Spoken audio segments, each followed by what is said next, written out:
언약의 유월절이라는 제목으로 하나님 말씀을 살펴보겠습니다. 자, 우리가 유월절이라 그러면은 여러분들 6월, 7월, 6월 그 말입니까? 아니죠. 그 6월이 아닙니다. 자, 유월절이란 것은 유대력으로 정월 1월 14일입니다. 유대력입니다. 유대력은 보통 우리가 지금 쓰고 있는 태양력보다 한 3, 4개월 정도 빨라요. 예, 그렇게 보시면 돼요. 그래서 지금 유대력은 이제 우리보다 빠르기 때문에 우리하고 날짜가 좀 틀려요. 자, 그런데 이 유월절은 뭐냐? 영어로 하면 패스오버예요. 그죠? 패스가 뭡니까? 지나간다는 얘기죠. 오버는 뭐예요? 넘어서 지나간다. 뭐가 넘어서 지나간다는 걸까요? 하나님의 심판이 예수 그리스도의 피 위로 지나간다는 얘기입니다. 누구의 피 때문에? 예수님의 피 때문에. 그래서 이 유월절은 사실은 예수님의 피를 의미하는 거예요. 이 예수님의 피 때문에 우리가 살게 되었죠.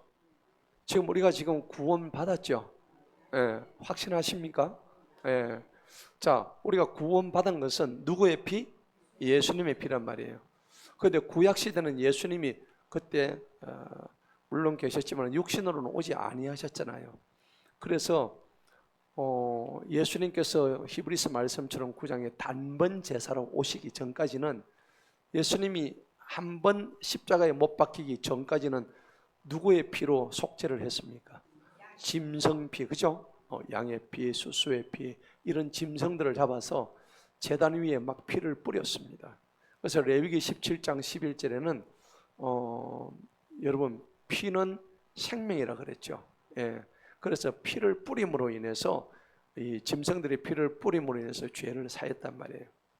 그런데 오늘 이 유월절을 지킨 어마어마한 사건이 아하스 왕이 죽고 난 다음에 아하스 이 악한 완악함의 끝판왕이었던 아하스 왕의 아들이 누구였어요? 히스기야였죠. 예, 이렇게 독하고 악한 왕 밑에서 이렇게 선한 왕이 나오다니 이것도 기적이죠. 예, 여러분은 어떨까요? 여러분 선합니까? 악합니까? 악합니까? 그럼 이 악한 나에게서 선한 아들이 나오기를 여러분 기도하시기 바랍니다. 오늘 악한 아하스 밑에서 선한 히스기야가 나왔듯이 우리도 똑같이 이제 그런 기도하셔야 돼요. 그래서 언약의 유월절, 이 유월절은 출애굽기 12장에 그게 기원이 나옵니다. 출애굽기 12장에 보면은 애굽에서 출애굽하려고 했던 이스라엘 백성들에게 하나님께서 마지막 재앙을 내리죠. 10가지 재앙 중에서 마지막 재앙이 뭐였어요?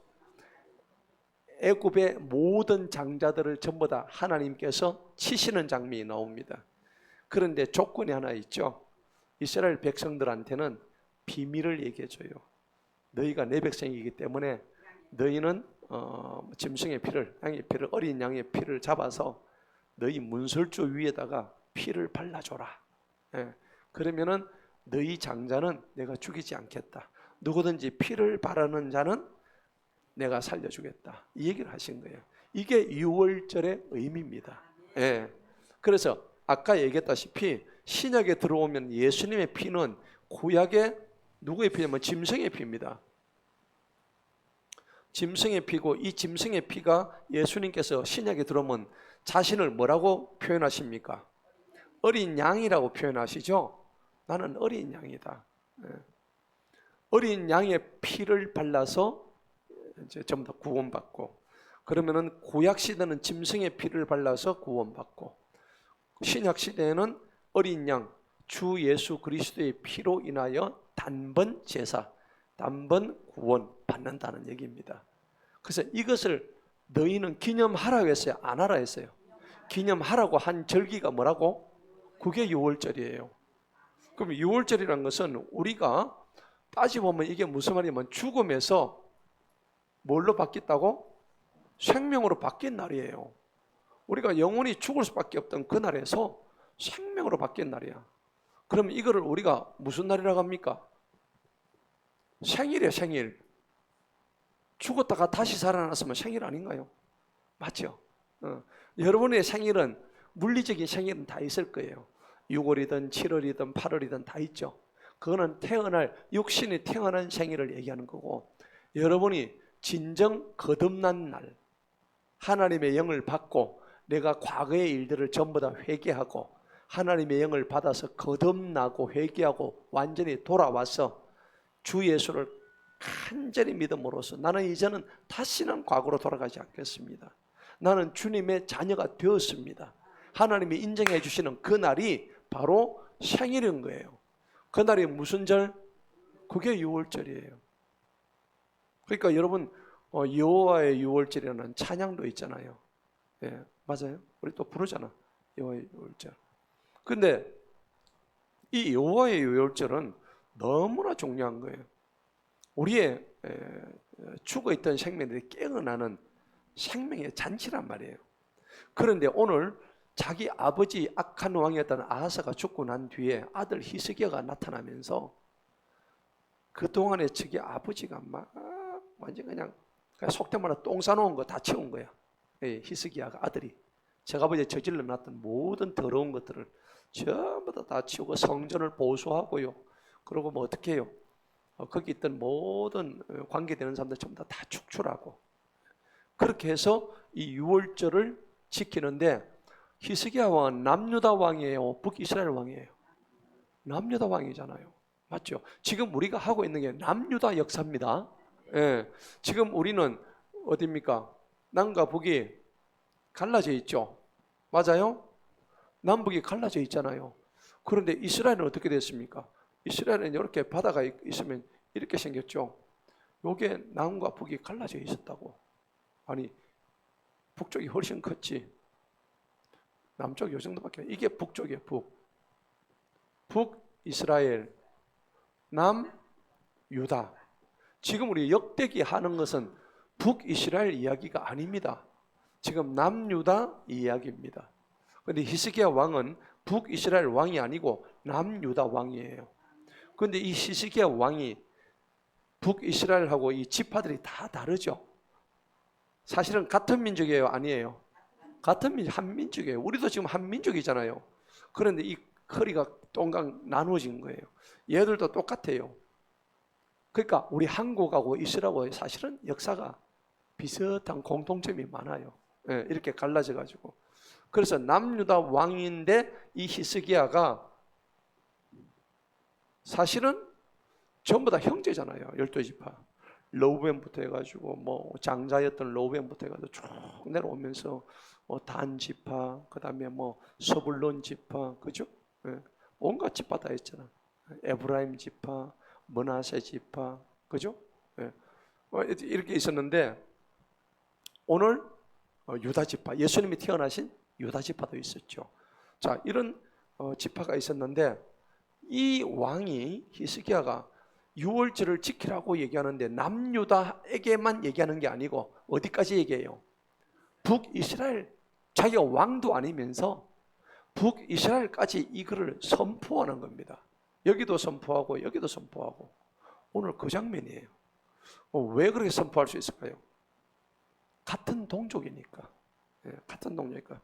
야, 이제부터 우리 그동안에 하나님한테 못된 짓 한 거 전부 다 반성하고 회개하고, 그래서 이제는 하나님의 언약의 유월절을 지키자.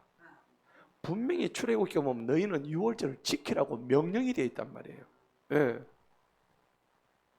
그러니까 이제 이 유월절 지키는데, 그 당시에 유월절 지키려고 그러면 어떻습니까? 다 함께 이스라엘 백성들이 모여가지고 이렇게 일주일 동안 뭡니까? 뭘 먹어요? 무교병 먹죠. 무교병 먹는 게 뭡니까? 그 왜 무교병을 먹을까요? 무교병 먹는 이유는 유월절에 모여서 하나님, 우리가 애굽에서 탈출한 것을 기억하는 거야. 우리가 옛날에 한때 우리도 종이었다.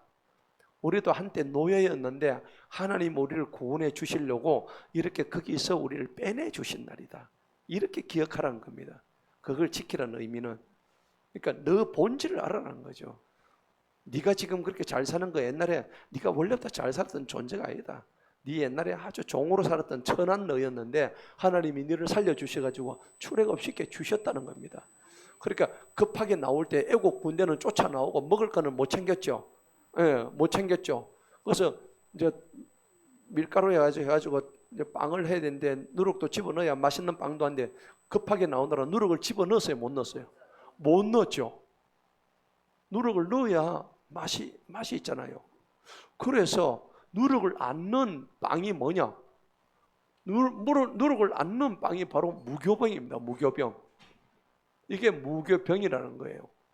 없을 무자, 교가 뭡니까? 이게 발효할 교자입니다. 그러니까 이 교자가 누룩이란 말이에요. 누룩 교자입니다. 여러분, 빵에다가 누룩 안 하면은 집에 있는 밀가루 그냥 부풀려면 밀떡 맛이 있어요, 없어요? 맛없죠? 그런 거 혹시 드셔보셨나요? 네 맛 내 맛도 안 나죠? 그래서 이 병자가 뭐냐면 떡병자입니다. 예. 누룩이 없을 무자, 떡병자, 무교병을 며칠간 먹었냐니까 7일간을 먹었어요. 언제부터? 6월절부터 7일이 지난 후를 무슨 절이라? 무교절이라 하는 거예요. 예. 무교절이라는 거예요. 그러니까 여러분 생각해 보세요. 6월절이 먼저예요? 무교절이 먼저예요?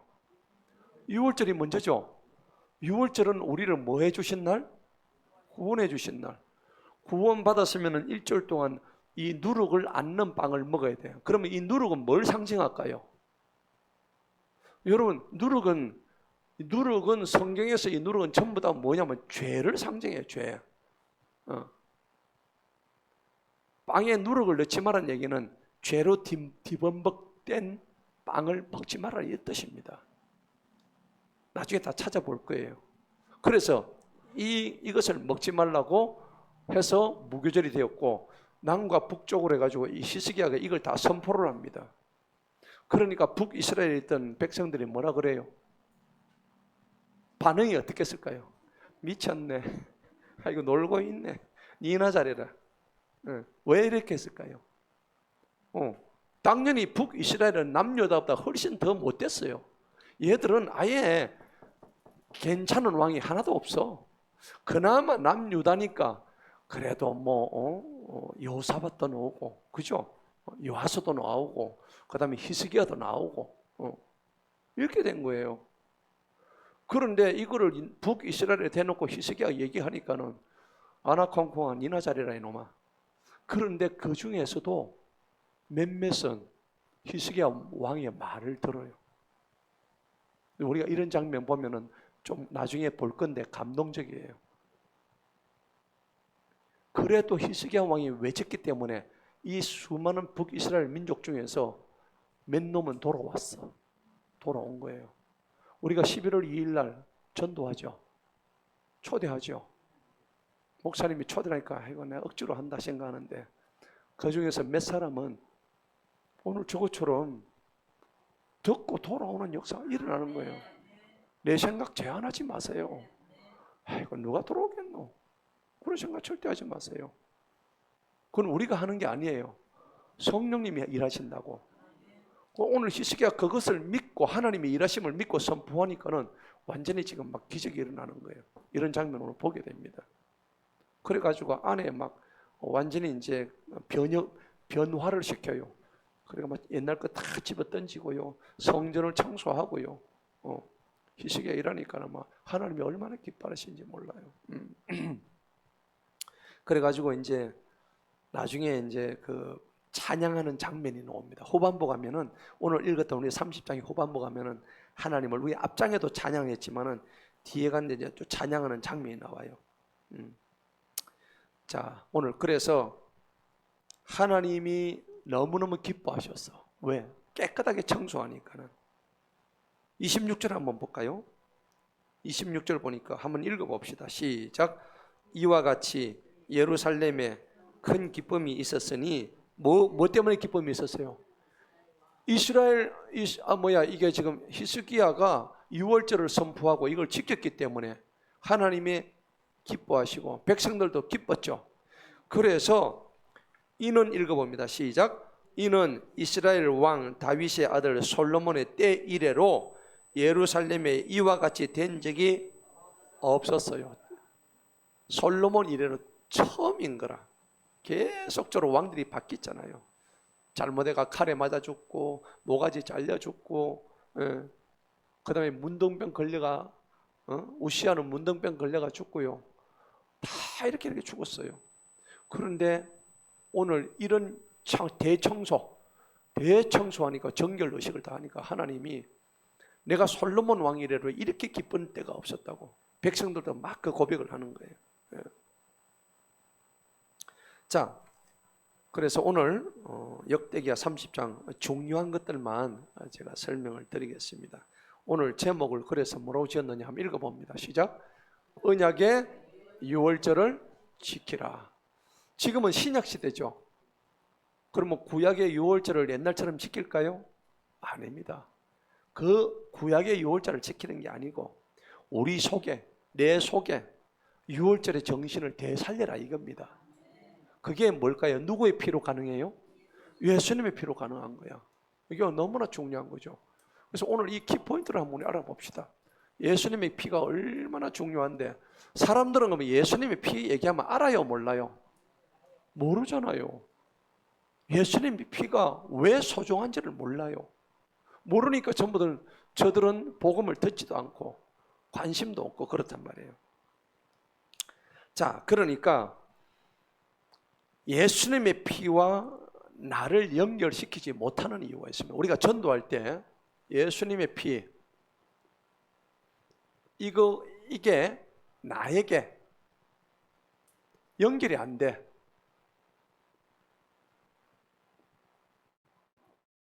오늘 이걸 제가 설명을 드릴 거예요. 예수님의 피가 나한테 연결이 돼야. 여러분, 전도를 하면 예수님의 피가 자기들한테 뭔가 이해가 돼야 안 됩니까? 근데 이게 안 되면은 교회 나와야 안 나와요? 나와도 멍청하게 앉아있다가 집에 가는 거야. 예수님의 피가 뭔지 뜻을 모르니까. 자, 그래서 오늘 그걸 제가 먼저 간단하게 설명하고 하려고 합니다. 히브리서 9장 22절 한번 봅시다. 히브리서 9장 22절.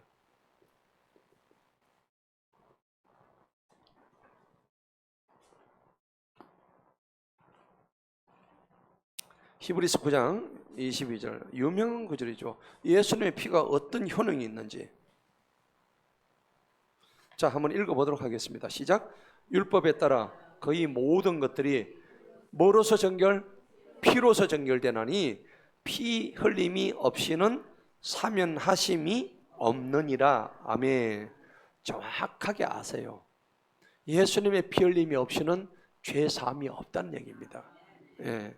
자, 그런데 왜 이걸 모를까요? 사람들이 이걸 왜 모르냐 그러니까 첫 번째 이유가요, 영적으로 무지하기 때문입니다.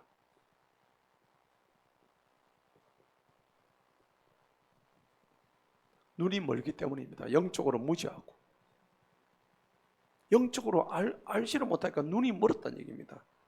자, 왜 그러냐면은 죄와 사탄의 권세에 눌려버렸습니다. 죄와 사탄의 권세에 꽉 눌려있기 때문에 숨을 못 쉬는 거예요. 그 여러분들 보세요. 고린도서 4장 4절을 한번 찾아봅시다. 여기에 뭐라고 얘기하는지 봐야 됩니다. 고린도서 4장 4절.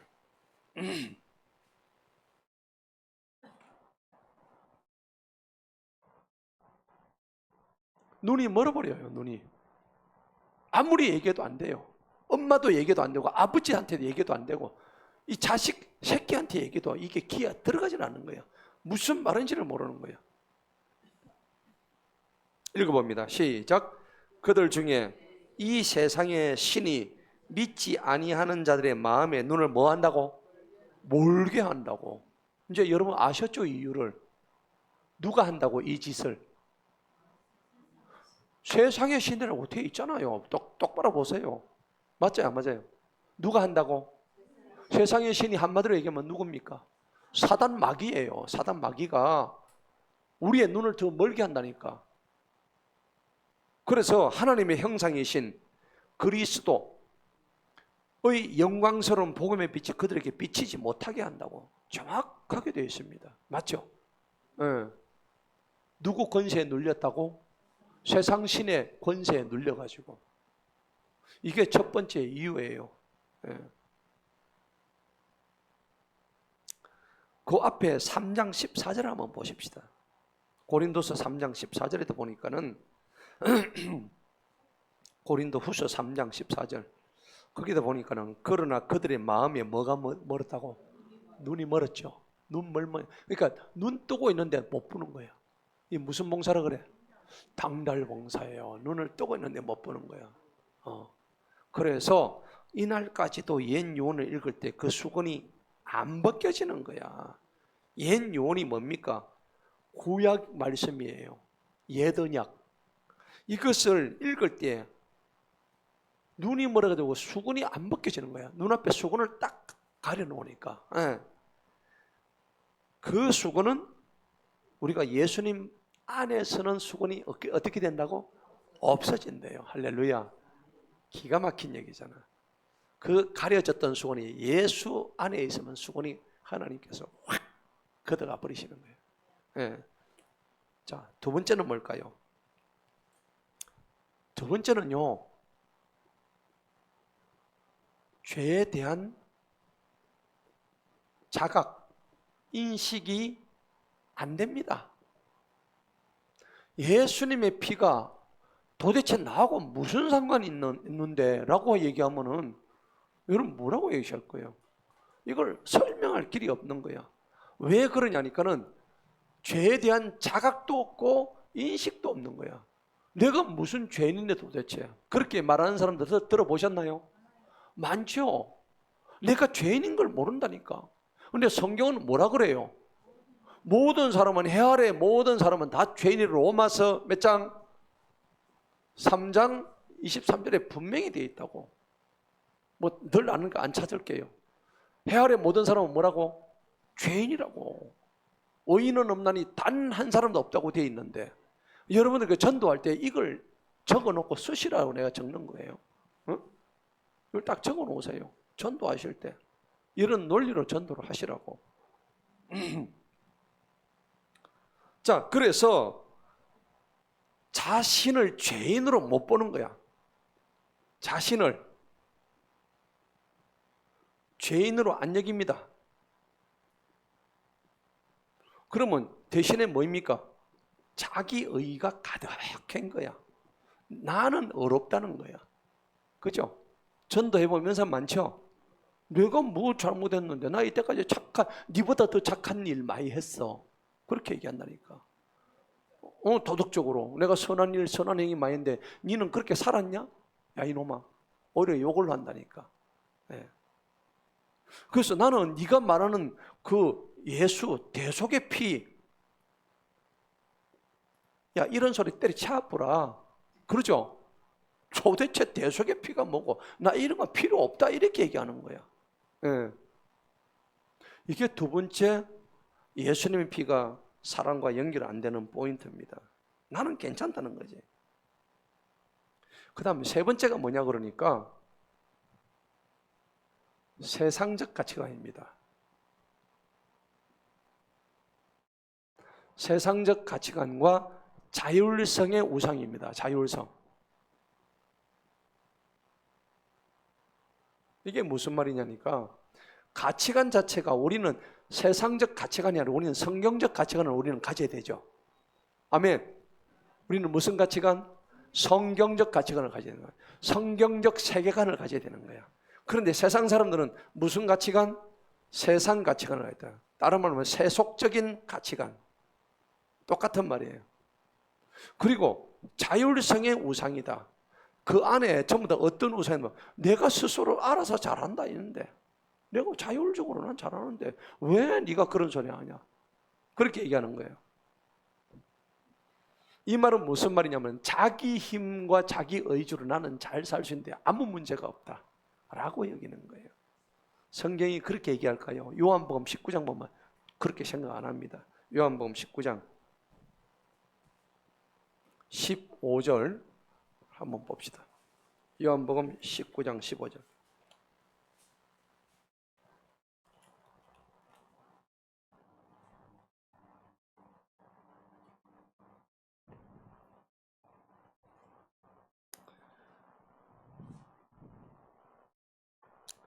한번 읽어봅니다. 시작. 그들이 소리 지르기를 처형하소서 처형하소서 나무에 달아 못 박으소서 하니라. 빌라도가 그들에게 말하기를 내가 너희의 왕을 나무에 못 박으라는 말이냐 하니 수제사장들이 대답하기를 가이사 외에는 우리에게 뭐가 없다고? 왕이 없대요. 이게 언제 일어나니까 유월절 때 일어난 일이야. 유월절. 거기 14절 보세요. 유월절의 예비일로 그 전날로 때는 제6시 때입니다. 세상 사람들은 뭐라고 생각합니까? 세속적인 가치관, 자기 힘과 자기 의로 하는데 우리한테 왕은 진짜 백의 왕은 가이사가 진짜 백의 왕이지 예수가 왕이 아니다 생각하는 거야. 그러니까 가치관 자체가 뭐요? 세상적 가치관은 이미 딱 돼 있는 거야. 우리의 왕은 이 가이사야. 우리 왕은 이재명이야. 우리 대통령. 그렇게 얘기하는 거예요. 우리 왕은 윤석열이야. 우리 왕은 트럼프야. 아니란 말이에요. 우리 왕 중의 왕은 예수님이십니다. 최고의 왕, 진정한 왕은 바로 예수님이십니다. 그런데 오늘 세상적 가치관, 자율성이 우상되어 있는 사람들은 전부 다 오늘 요한복음 19장 15절은 우리는 가이사 이외에는 왕이 없다고 이렇게 얘기하는 거예요. 잘못된 거죠. 그죠? 예. 자, 네 번째가 뭐냐 그러니까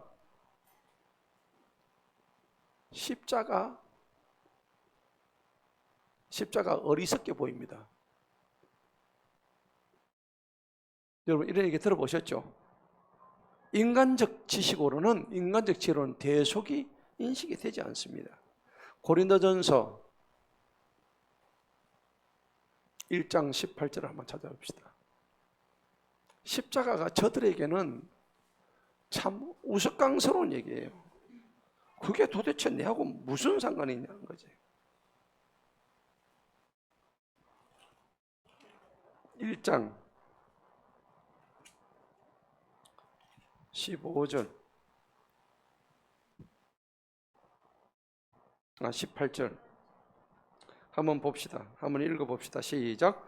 이는 십자가의 선포함이 멸망하는 자들에게는 어리석은 것이나 구원받은 우리에게는 그것이 하나님의 권능이기 때문이니. 아멘. 십자가를 선포하는 것이 우리한테는 뭐요? 구원받는 권능이죠. 근데 멸망하는 자들에게는 어리석은 것밖에 안 되는 거야. 세상 사람들한테 십자가 선포해보자. 미쳤네. 바쁘다 빨리 길 비켜라 이놈아. 그런다니까. 무슨 헛소리하고 있네. 그런다니까. 딱 그 말이에요. 그래서 19절 읽어보세요. 거기 고린도서 1장 19절 시작. 기록된 바 내가 지혜 있는 자들의 지혜를 쓸모없게 만들고 총명한 자들의 분별력을 쓸모없게 하리라 하셨어요. 20절 지혜 있는 자가 어디 있느냐? 서기관이 어디 있냐? 이 세상의 변론가가 어디 있냐? 하나님께서 이 세상의 지혜를 어리석게 만드신 것이 아니냐. 21절 하나님의 지혜에 있어서는 세상의 그 지혜로 하나님을 알아요 몰라요? 알지 못하였기 때문에 하나님께서 선포의 어리석음에 의하여 믿는 자들을 구원하시기를 기뻐하셨나니. 그 여러분들이 복음 선포할 때 어리석게 하셔야 돼요. 무슨 말인가 아세요? 오늘 여기 해놨잖아요. 너희 선포의 어리석음 때문에 믿는 자들 구원한다고. 왜 어리석을까요? 실제 어리석인 게 아니죠. 비유입니다. 안 믿는 자들에게 어리석게 보일 뿐이지. 그래서 성경은 이렇게까지 표현한다니까. 근데 문제가 뭐냐면 믿음이 없으면 내가 선포하는 게 어리석게 보인다면은 거기에 내가 기가 눌려가지고 내가 졸지에 내가 어리석은 사람이 되어보는 거야. 맞죠? 근데 그걸 이기고 뛰어넘어야 되는 거야. 그래야 전도가 되지. 응. 근데 이게 쪽팔려서 못한다. 복음을 선포하는 것이 이게 어리석은 일이 되어보면은 복음 전도 어떻게 합니까? 못하잖아. 그죠? 그러니까 여러분들 지하철 가가지고 남 의식하지 않고 대놓고 선포한 사람 뭐 대단한 사람들이죠. 대단한 게 원래 그렇게 되는데 우리는 그러면은 쪽팔려가지고 내가 저렇게 하겠나? 못한단 말이에요. 오히려 왜 저서 저렇게 하노? 이렇게 한다고. 물론 우리가 가릴 때는 가려야 되겠지만은 지혜롭게 해야 되지만은 여기서 말씀하신 내용이 바로 그거란 말입니다. 그 다음 마지막 다섯 번째 뭐니까 아무리 이게 있어도 성령의 조명이 필요합니다. 성령 없으면 꽝입니다. 성령의 조명이 필요하다. 자, 요한복음 16장 8절입니다. 요한복음 16장 8절. 성령 없이는 죄를 깨달을 수 없어요. 여러분 자녀들한테도 네 죄인이라 하면 깨달을 것 같아요. 절대 못 깨닫습니다. 여러분 자녀한테 가지고 오늘 저녁에 이 설교 듣고 집에 가지고 네 죄인이다 막 엄마 자꾸 와 그러노 내한테 막 좀 됐다 그러죠. 그러면 걔들이 죄를 언제 깨닫겠어요? 여기 있잖아요. 성령이 그들을 조명할 때 죄를 깨달아요. 이게 필요하단 말이에요. 요한복음 16장 8절 봅시다.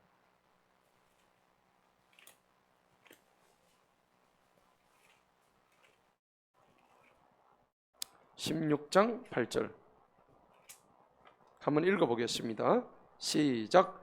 그분께서 오실 때에 그분께서 뭐에 대해서?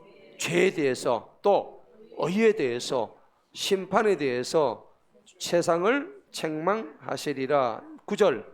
죄에 대하여라 함은 그들이 나를 믿지 아니하기 때문이요 의에 대하여라 함은 내가 나의 아버지께 가나니 너희가 나를 다시는 보지 못하기 때문이요. 쭉 나오죠. 자, 13절 보시기 바랍니다. 시작. 그렇지만 진리의 영, 이게 무슨 영입니까? 성령이에요. 성령이. 그렇지만 성령이 오시면 그분께서 너희를 모든 어디 안으로? 진리 안으로 인도하신대요. 뭐가 오셔야 돼요? 성령이 오셔야 되는 거야. 그러니까 성령 받으라 그 찬양이 있잖아요. 진리의 성령님 오소서, 맞죠? 그 찬양하잖아요. 성령을 받아야 되는 거예요. 앞에 이거 네 가지가 다 돼도요, 성령 못 받으면 끝납니다. 여러분 성령 받으시길 축복합니다. 따라서 성령 충만, 말씀 충만, 은혜 충만, 여러분 이거 하셔야 되는 거예요. 자, 오늘 그래서 이 유월절에 아까 제가 피를 얘기했는데 이 예수님의 피가 현대적으로 해석했을 때 우리하고 무슨 상관이 있는가? 제가 미리 결론부터 말씀드리고 넘어가는 겁니다. 자, 그래서 우리하고 연결이 안 되는 이런 5가지가 있어서 그런 거예요. 자, 1절을 보시겠습니다. 본문 1절. 1절을 보니까 히스기야가요, 편지를 어디다 보냈습니까? 이스라엘하고 유다에 같이 보냈어요. 편지를. 그죠? 유다 왕인데 이스라엘까지 보낸 거예요. 에브라임과 므낫세에게도 편지를 써보낸 거예요. 자기 다 동족이거든요. 예. 12형제잖아요. 그들로 하여금 예루살렘에 주님의 전으로 와서 이스라엘 주 하나님께 뭘 지키라? 유월절을 지키라. 여러분 유월절은 뭐냐? 아까 얘기했던 애굽에서 어린 양의 피로 구원받은 사건을 기억하는 절기입니다. 그래서 유월절은요, 이스라엘 백성들의 정체성을 갖다가 상기시키는 표징입니다. 예. 그러면 우리가 그리스도인이면 우리 속에 유월절이 있어야 될까 없어야 될까? 우리 유월절 때문에 다시 거듭났죠. 유월절 때문에 우리 다시 살았죠. 유월절 때문에 우리가 구원받은 거예요. 누구의 피로? 예수님의 피로. 그래야 되는 거야. 자, 그래서 오늘 전인적인 부르심을 갖다가 히스기야가 하고 있는 거야. 왜 남유다만 하면 됐지 이스라엘, 북이스라엘 왜 편지를 보냈을까요? 하나님의 구원은요, 이런 장면 보면은 자기 동족한테만, 자기 백성한테만 보내는 게 아니고 저 멀리 있는 이방인들한테, 멀리 있는 형제간들한테 전도해라, 이 얘기입니다. 영적으로. 맞죠? 예. 히스기야 왕이 자기 나라만 잘하면 되지 뭐 하려고 이미 분단된 북이스라엘까지 편지를 보내. 그게 뭔 얘기냐? 여기 히스기야는 예수님을 상징하는, 예표하는 인물이란 말이에요. 그래서 자기 백성만 하는 게 저 멀리 있는 이방 백성들에게, 이방은 아니지만 형제 백성들에게도 여기 가지고 유월절을 지키라고 얘기하는 장면이란 말이에요. 그러니까 온 이스라엘에서 나중에는 신약 시대에 들으면, 여러분들 신약에 들으면 이스라엘 백성에게만 얘기해요. 온 열방을 품어요. 온 열방 품잖아요. 신약 맞죠? 그 일을 위해서 사도 바울이 로마까지 가가지고 투옥되고 황제 앞에 서잖아요. 그거 위해서 한단 말이에요. 그래서 6월절이라는 것은 죽음에서 생명으로 건진받은 구속사적인 핵심 날이 바로 6월절이라는 겁니다. 그러면은 히스기야는 이걸 편지를 쓸 때 무엇을 꿈꿨을까요? 6월절을 남과 북이 동시에 6월절을 지키면은 갈라졌던 이스라엘이 나중 하나로 모여 통일되겠다. 이스라엘 전체의 부흥을 지금 꿈꾸고 있는 장면이에요. 그렇죠? 여러분 형제간에, 여러분 집안에 언니하고 동생하고 싸워가지고 쪼가리에 납있어. 그죠? 그럼 어떻게 돼요? 분단국가죠. 그럼 어떻게 돼요? 안 볼 거 아니야. 근데 그렇게 하지 않고 쪼가리 나간 동생이나 언니한테 언니야 같이 하자 해가지고 하면은 그 가정이 어떻게 다시 회복되죠? 바로 그거예요. 하나님은 공동체를 회복시키는 거기에 관심이 있는 거야. 자, 그래서 2절 봅시다. 이는 왕이 그의 통치자로 예루살렘에 온 회중과 의논해가지고 둘째 달에 6월절을 지키라 했기 때문이다.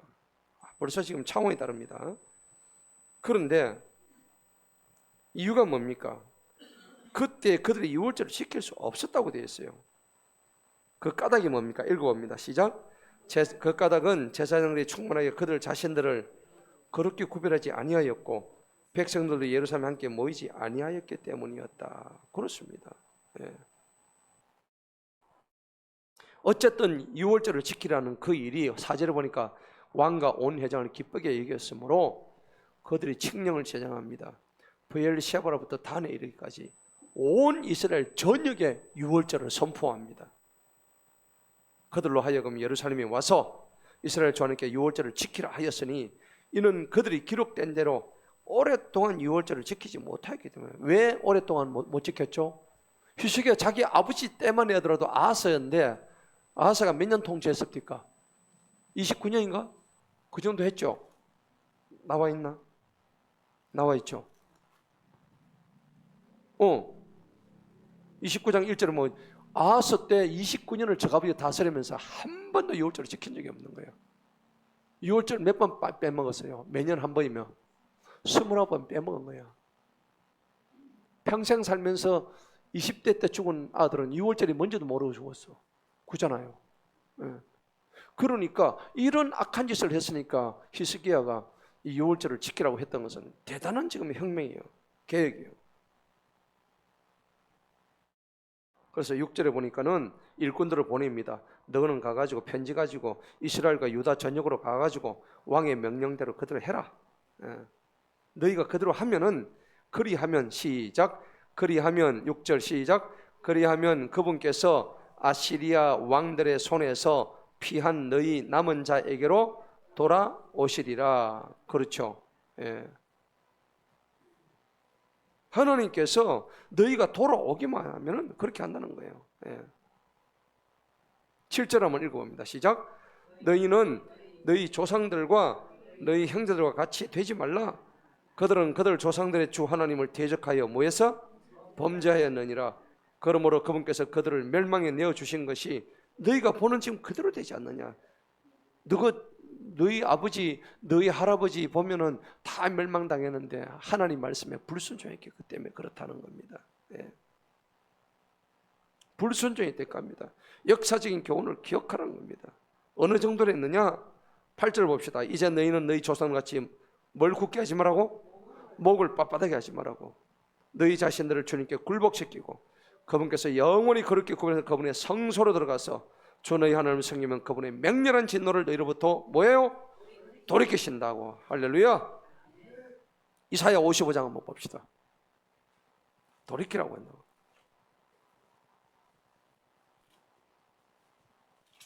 이사야 55장 7절입니다.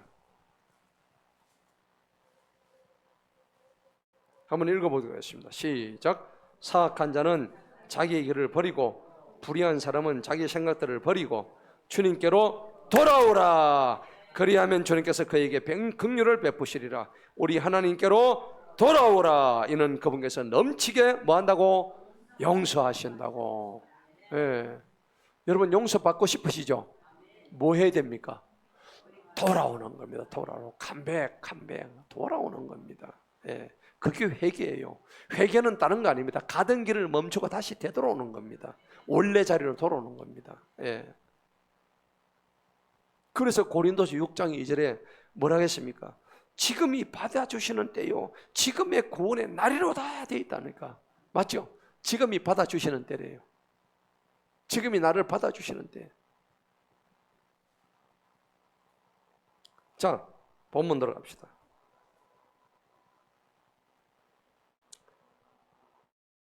다시 9절에 보니까는 만일 너희가 주님께 다시 돌이키면 너희 형제들과 너희 자녀를 사로잡아간 그들 앞에서 불쌍히 여기심을 받는다. 그들이 다시 이 땅으로 돌아온다고 약속하십니다. 너희가 돌이키기만 하면은 사로잡힌 것이 한 20만 명 됐죠. 우리 전주에 봤죠? 그들이 다 돌아온다고. 예. 이는 주인 너희 하나님께서는 은혜로우시고 긍휼하시기 때문에 너희가 그분께로 돌이키기만 하면 그분의 얼굴을 돌이키시어 너희를 떠나게 하지 아니하시느냐. 아멘. 그러니까 회개의 본질은 뭐냐면 가던 길을 멈추고 돌아서는 거란 말이에요. 예. 성경은 곳곳에서 돌아오라 계속. 호세아 6장에서도 돌아오라 너는 마음을 찢고 이제부터 다시 회개하고 주님께 돌아오라.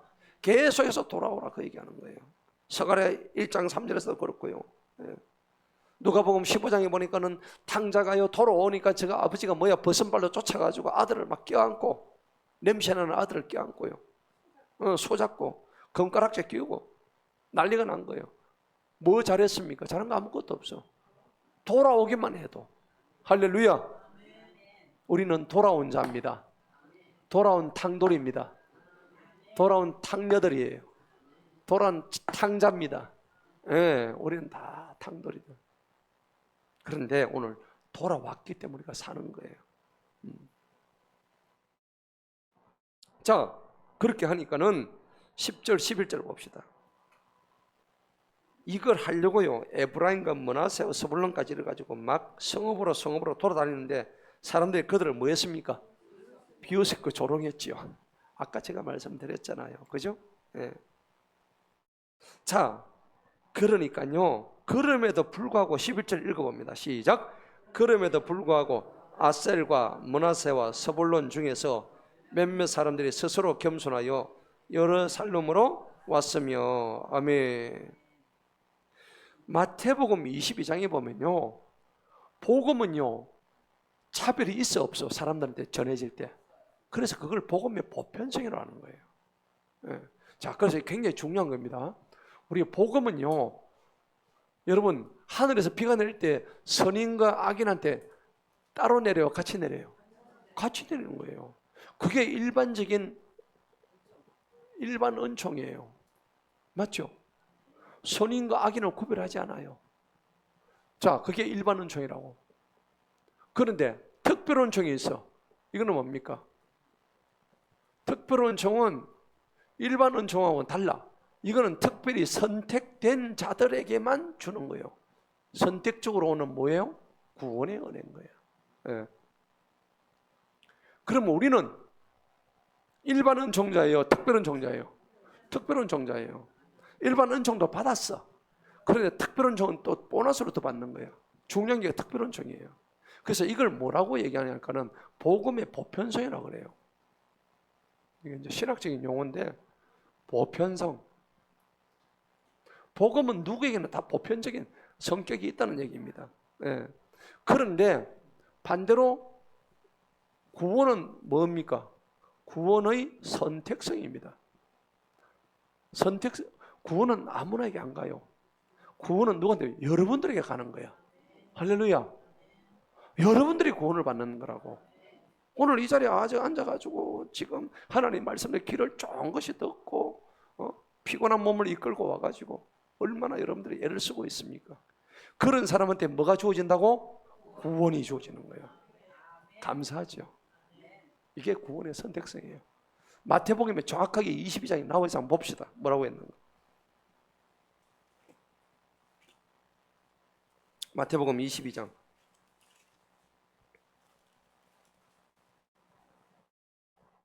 3절 봅시다. 여러분이 진짜 구원받은 게 맞는지 안 맞는지, 선택받은 사람이 맞는지 안 맞는지. 3절 한번 읽어봅시다. 시작. 자기 종들을 보내어 혼인식에 초대받은 자들을 불렀으나 그들이 오려하지 아니하였느니라. 혼인식에 초대를 받아놓고도 왔어요, 안 왔어요? 안 왔죠. 그 여러분 얼마나 안타까운 일입니까? 4절에 읽어봅시다. 시작.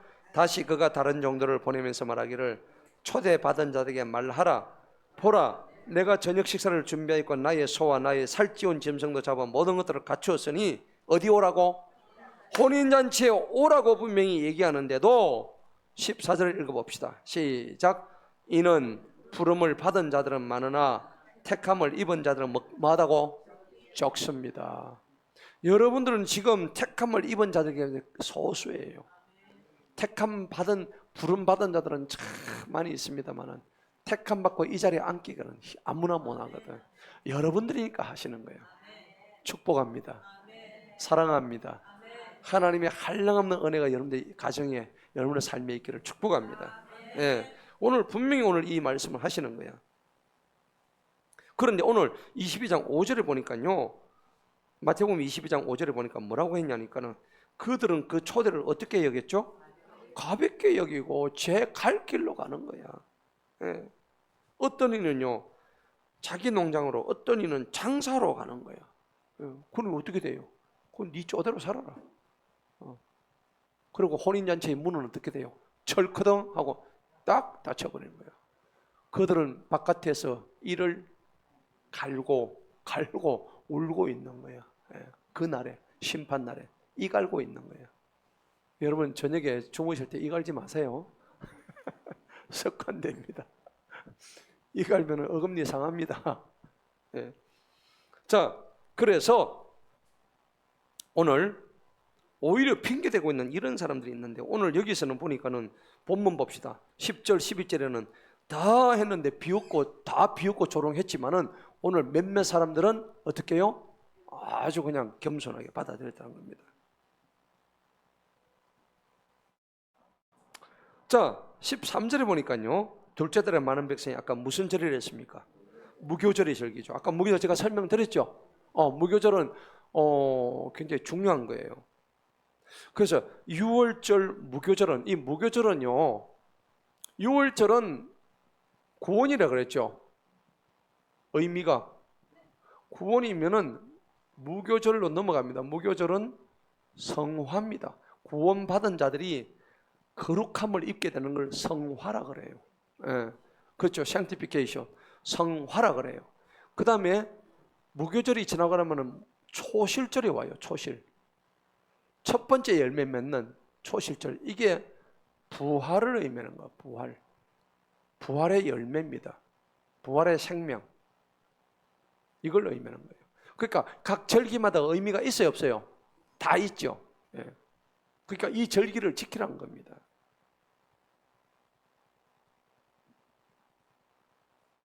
그러니까 6월절 지나고 일주일 만에 무교절이 들어오죠. 1월 14일 시작하면 1월 21일이 무교절이 되는 겁니다. 일주일 동안 뭘 먹으면서? 무교병을 먹으면서. 우리도 6월절 지나니까 무교병 한번 먹어볼까요? 맞대가리 없어 못 먹을 거야. 그죠? 네. 자, 그러다가 15절 봅시다. 14절에 그들이 일어나서 예루살렘에 있는 제단들을 치우고 분향을 위한 제단을 다 깨끗이 치워가지고 어디로 던져 버리십니까? 기드론 시내에 확 집어 던져 버립니다. 쓰레기 하치장으로. 옛날에 저가 아버지가 했던, 똥칠했던 온갖 더러운 우상한테 제물로 올렸던 그 그릇들 있잖아요. 전부 다 갖다 집어 던져 버립니다. 이에 그들이 둘째 달 제14일에 6월절 양을 이제 드디어 잡습니다. 그래가 제사장과 레위사람들이 부끄러워하여 자신들을 거룩히 구별하고 번제의 물주님으로 가져가서 이제 16절에 뭔가 피를 뿌리는 장면이 나오죠. 피를 뿌립니다. 피 뿌림이 일어나야 되는 거예요. 예.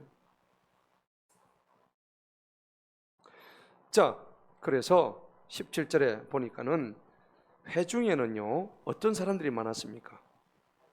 그렇게 구별되지 못한 사람들이 많았죠. 이 부정한 자들입니다. 그래서 율법대로 6월절에 참여를 금지했습니다. 율법에서는 부정한 자는 유월절에 참여를 못하게 해서 출애굽기 12장에 나와요. 자, 이는 백성의 무리인 에브라임과 므낫세와 이사갈과 스불의 많은 수가 자신들을 정결케 하지 아니하고 유월절 양을 먹어서 기록된 대로 하지 아니하였습니다. 여러분, 이거 우리가 성찬할 때에 세례 안 받고 예수님의 살과 피를 먹지 말라고 하죠. 그죠? 세례 받은 사람만 예수님의 장과 예수님의 살인 떡을 먹어라 그러잖아요. 근데 어떤 사람들이 와가지고 왜 비겁하게 저것끼리만 먹고 이 먹는 음식 그때 마음 상한다고 그거 삐져가지고 교회 안 나온 사람도 있더라고. 그 예수님의 피와 살의 의미를 몰라서 그렇죠. 그거 안 주려고 그런 게 아닌데. 오늘 여기도 마찬가지죠. 많은 수가 정결을 하게 하지도 않고 유월절 양을 뭐 했다고? 18절 보세요. 양을 먹어서 기록된 대로 하지 아니했습니다. 부정한 자는 유월절에 참여 못하게 돼 있어요. 그러니까 유월절에 참여하려고 그러면 자기 속에 죄를 어떻게 해야 돼요? 씻어야 되죠. 씻는데 필요한 게 예수님의 피죠. 그 피로 정결하게 하란 말이야. 그럼 여러분들 우리가 현대적으로 적용한다면 내 속에 죄가 있을 때는 뭘로 씻어요? 예수님의 보혈을 부르시기 바랍니다.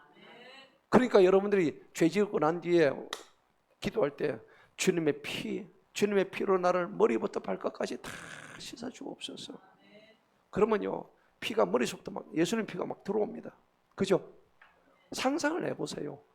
하나님, 예수님 내 속에 이 더러운 피, 이 부정한 피, 이 엄란한 피, 이 교만의 피, 이 거짓의 피 전부 다 빼내주시고 예수님의 신령한 피로 지금부터 머리부터 발까지 채워주옵소서. 할렐루야. 오늘 그 기도하시라고. 오늘 6월절 적으니까 딱 그 기도하면 되는 거예요. 만약 그러면 예수님의 피가 지금 들어오는 상상을 하면은 내 몸이 지금 어떨까요? 달뜨는 거야. 내 몸에 있는 병이 싹 나가는 거야. 몸에 있는 우울증 다 나가는 거야. 생각지도 못했던 영적인 어둠들이 확 걷어지는 거야. 흑암의 건세가 다 물러가는 거야. 그런 역사 있기를 축복합니다. 오늘 여기 보니까는 6월절 이 양을 갖다가 저들이 정결하기도 않고 한단 말이에요. 출애굽기 12장을 봅시다. 뭐라고 했는지. 구약이나 신약이나 다 똑같아요. 이 얘기는.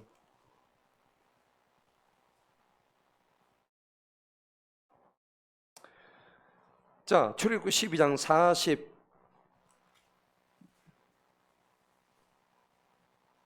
43절. 출애굽기 12장 43절. 한번 읽어봅시다. 시작. 주님께서 모세와 아론에게 말씀하시되 이것이 유월절의 기례이니 낯선 자는 아무도 그것을 먹을 수 없으나 되어 있죠. 예. 낯선 자는 예수님의 피로 저기 안 됐기 때문에 먹을 수 없다고 되어 있단 말이에요. 예. 자, 그 다음에 48절 한번 읽어봅시다. 시작. 낯선 자가 너와 함께 기거하고 있어 주님께서 유월절을 지키려거든 그 모든 남자들은 뭘 받아야 돼요? 할례를 받은 후에야 가까이 와서 지키게 할지니 그는 그 땅에서 태어난 자와 같이 될 것이니라. 이는 할례 받지 아니하는 자는 아무도 그것을 먹을 수 없기 때문이라.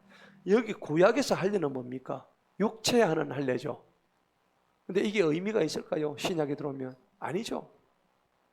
그럼 육체에 할례한다고 다 뭐 거듭나나? 아니잖아요. 신약에 들어오면 이 할례는 마음의 할례를 의미하는 거예요. 맞죠? 마음의 할례를 받아야 되는 거예요. 그래야 하나님이 우리를 다시 한번 새롭게 해주시는 거예요. 예. 자, 이렇게 하니까요. 오늘 본문 봅시다. 18절에 보면 그러나 히스기야가 그들을 위해서 기도하여 말씀드립니다. 하나님, 에브라임과 므낫세 얘들이 지금 범죄를 해가지고 유월절 양을 안 먹어야 되는데 먹었습니다. 그러니까 선하신 주님께서 모두 용서해 주세요. 히스기야가 막 그러죠. 그들을 위해서 용서를 빌죠. 19절 읽어봅시다. 시작. 하나님이시여 그의 조상들의 주 하나님을 찾으려고 자기 마음을 준비한 자는 누구든지 비록 그가 성소의 정결에 따라 깨끗하지 되지 아니하였을지라도 모두 용서하여 주옵소서 하니 20절 시작. 주님께서 히스기야에게 귀를 기울이시고 백성들을 고쳐 주셨더라. 아멘.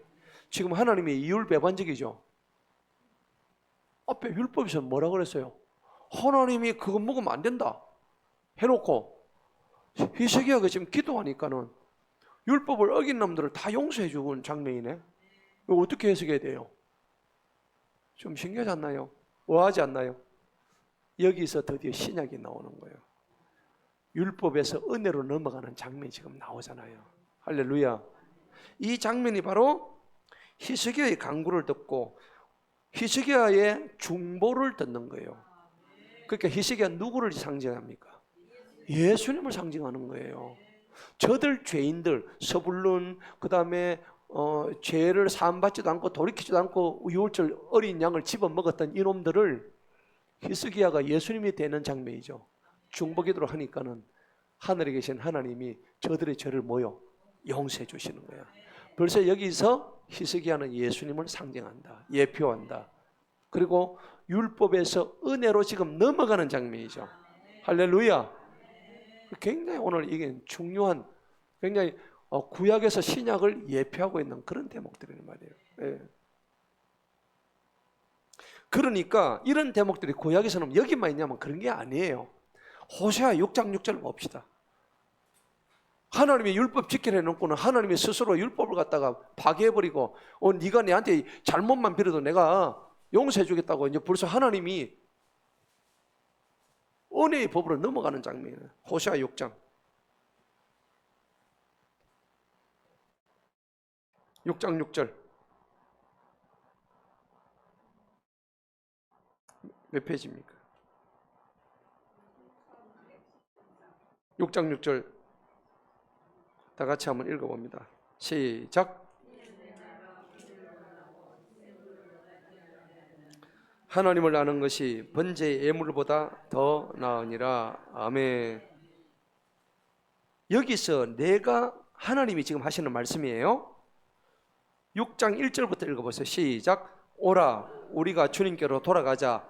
이는 그분께서 찢으셨으나 우리를 고치실 것이요 그분께서 치셨으나 우리를 싸매어 주시리라. 이미 여기서 나오죠. 율법만 가지고 얘기 안 합니다. 율법을 지키라 했는데 그 율법을 어겼다고 해서 하나님께서 매정하게 니는 지옥 가 이래 안 하시죠. 예, 돌아오기만 하면은 이미 구약 속에 율법 속에 믿음의 언약이 들어가 있는 거야. 은혜가 들어가 있는 거야. 그러면서 6절에 뭐라 하냐면 이는 내가 율법을 원하지 아니하고 뭘 원한다고? 긍휼을 원하고 희생물을 원하지 아니한단 말이야. 내가 지금 어린 양 수천 마리 잡는 거 그런 거 나 원하지 않아. 나는 너희들을 불쌍히 여기는 그걸 원하지. 예. 그러니까 너희도 남을 뭐하라고? 불쌍히 여기라고. 이미 구약에서 신약의 마태복음 5장에 팔복의 얘기들이 다 나오는 거야. 예. 하나님을 아는 것이 번제 예물보다 더 낫다고요. 너희들이 번제 예물 순양을 갖다가 5만 마리 잡아도 소용없다. 하나님을 아는 게 필요하다. 하나님이 마음이 어떤데 돌아오라 이거야. 나는 인애를 원하지 너희들이 나한테 헛된 재산 그거 원하지 않는다. 인애가 뭐예요? 어지린 자 사랑의 자예요. 하나님은 사랑을 원한다는 거야. 예. 근데 우리는 남을 사랑하지 못하잖아요. 얼마나 이게 하나님께서 질책하시는 내용입니다. 본문 들어갑시다. 그래서 율법보다 하나님의 긍휼과 은혜가 지금 우선하는 장면이 지금 보이고 있는 거예요. 여러분들 구원의 본질이 뭘까요? 외적인 의식이 아닙니다. 껍데기에 드러나는 외적인 의식이 아니라 돌이키는 마음이 구원의 본질인 것입니다. 그러니까 회개하는 자마다 뭘 얻어요? 구원을 얻는 거야. 예. 우리가 얼마나 감사해요, 그죠? 우리는 회개했기 때문에, 돌아왔기 때문에. 자, 그래서 어떤 일이 벌어졌을까요? 20절 다시 한번 읽어봅니다. 시작. 주님께서 히스기야에게 귀를 기울이시고 백성들을 뭐 했다고? 고쳐주신 거예요. 여러분 고침 받고 싶으시죠? 그렇게 하려면 돌아오고 주님 예수의 피로 머리부터 발끝까지 나를 깨끗이 씻어 주옵소서. 그러면요 그 기도 깊이 해보세요. 주님 이 시간 예수님의 피를 나에게 부어 주옵소서. 나는 지금 예수님의 피를 내 머리부터 지금 발끝까지 채워놓으라 선포하세요. 기도하시면서 집에서라도 몸이 아플 때 기도할 때 그렇게 하시라고. 지금 나는 예수님의 피를 내 머리에서 지금 붓는다. 내 속에 있는 모든 질병들, 내 속에 있는 더러운 피들은 즉시 떠나가라. 그럼 예수님의 피가 내 몸을 들어왔다 생각해 보세요. 몸이 어떨 것 같아요? 날아갈 것 같은 거야. 이게 지금 막 느껴져야 되는 거야. 그때 병이 어떻게 돼요? 막 떠나는 거야. 막 나가는 거야.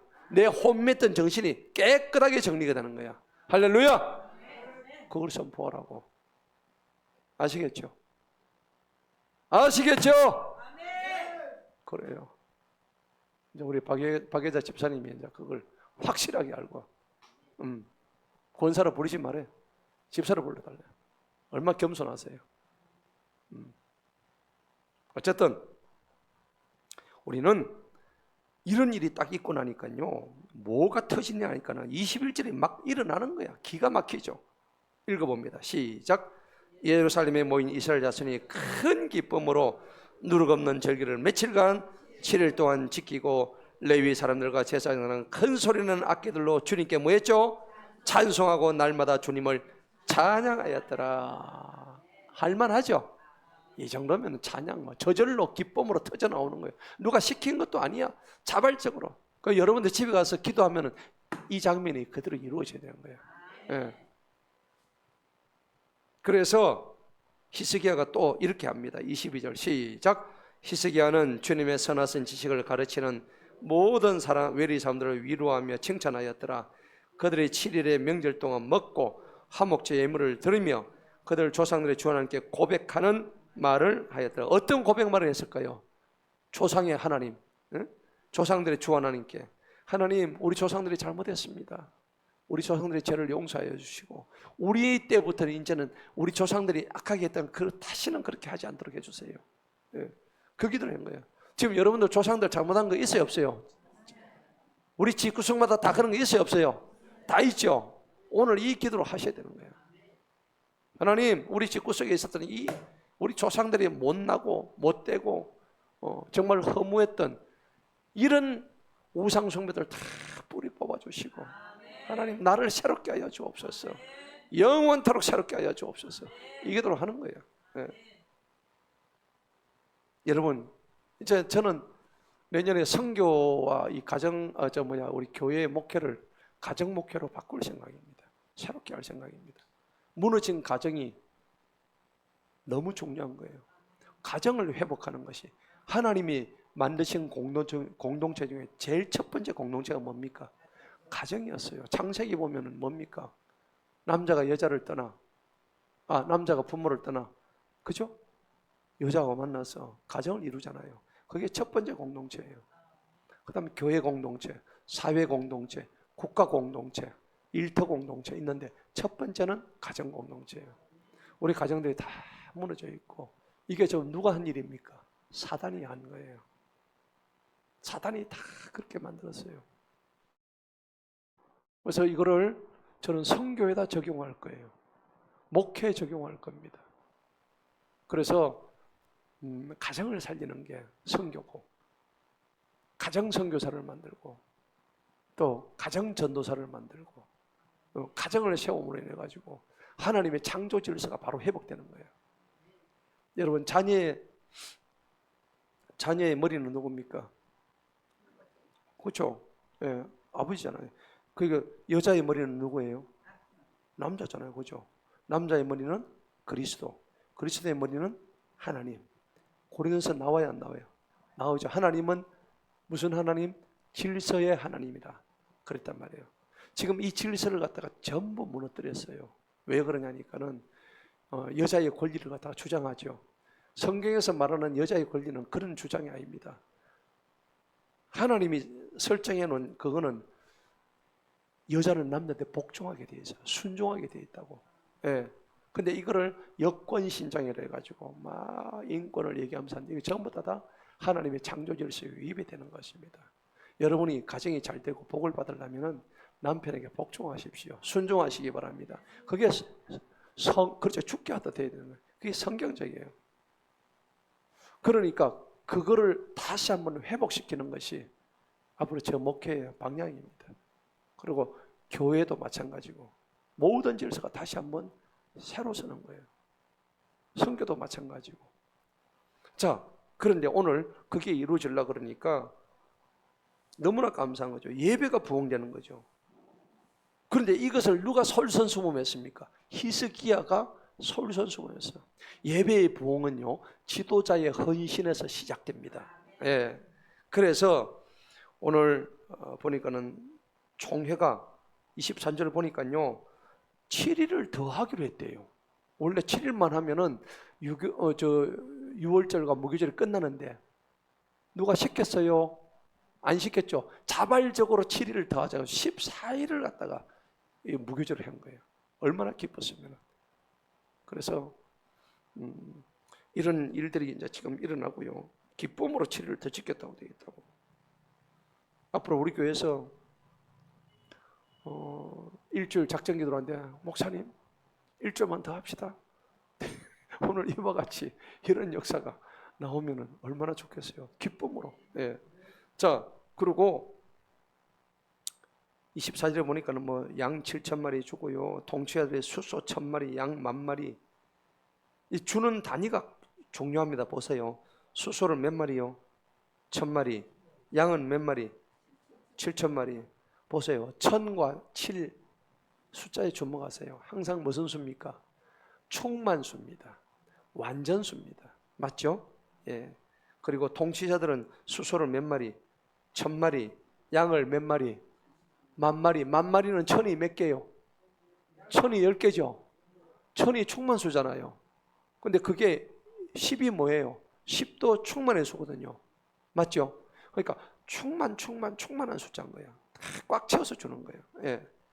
자, 그래서 이렇게 자신들을 그렇게 구별할 제사장들의 수가 많았기 때문이다. 성결한 제사는 하나님의 영광을 나타내거든요. 자, 그러니까 25절은 이제 마지막입니다. 유다의 온 회중이 시작. 유다의 온 회중이 제사장들과 레위 사람들과 이스라엘에서 온 모든 회중과 이스라엘 땅에서 나온 낯선 자들과 유다에 거하는 낯선 자들과 더불어 뭐였죠? 즐거워했습니다. 큰 기쁨이 일어난 거예요. 지금 부흥의 절정을 맞고 있는 거예요. 맞죠? 하나님의 나라는요, 로마서 14장 10절에 보면 의와 평강이라 그랬어요. 하나님 나라의 특징은 의와 평강, 즐거움과 기쁨, 회복이라 그랬어요.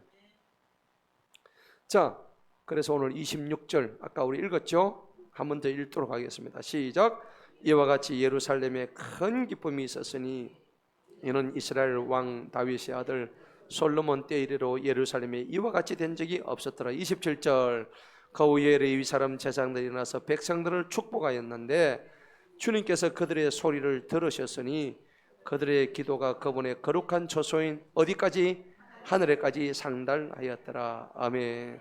자, 여기 보니까는 27절에 그 후에 레위 사람 제사장들이 나서 백성들은 뭐 했죠? 축복권이 있습니다. 자, 레위인들하고 제사장들은 축복권이 있어요. 근데 우리는 이제 뭐 목사님들입니다. 축복기도 안수기도 해죠. 근데 사실은 이게 누구한테 다 있어요? 우리 모두 다 있습니다.